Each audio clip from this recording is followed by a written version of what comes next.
Rubio slammed the car into gear. The engine roared, a throaty growl cutting through the silence of the deserted street. Desmond, his heart pounding against his ribs, risked a glance back. The man, what was left of him, was little more than a dark stain on the asphalt, already fading into the distance. "Go! Go! Go!"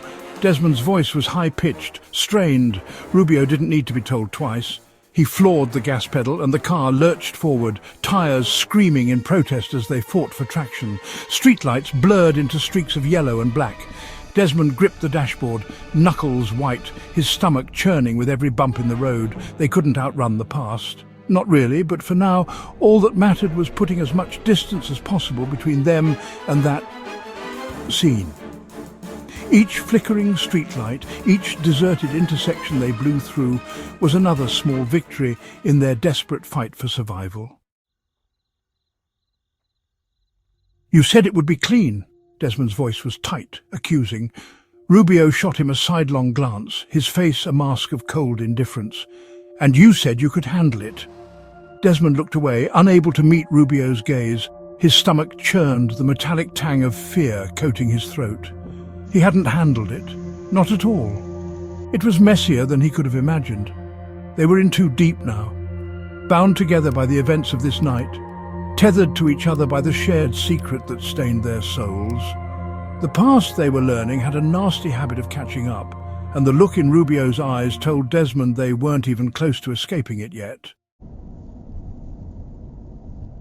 Silence descended, heavy and suffocating, punctuated only by the roar of the engine and the screech of tires as Rubio took a corner too fast. Outside, the landscape was a blur of darkness, punctuated by the occasional lonely farmhouse.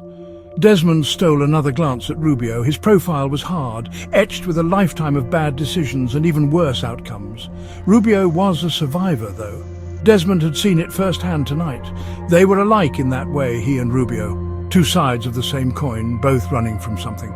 But what exactly were they running towards? Desmond pushed the thought away. There was no time for existential dread.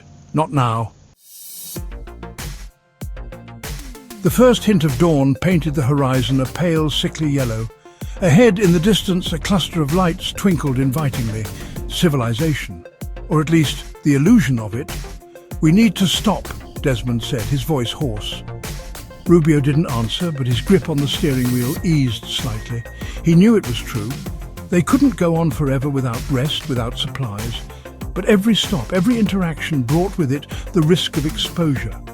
And as they drew closer to those distant lights, a new kind of tension gripped them. The tension of the unknown. Because out here, on the run, safety was a luxury they couldn't afford. And the road ahead, they both knew, was paved with danger.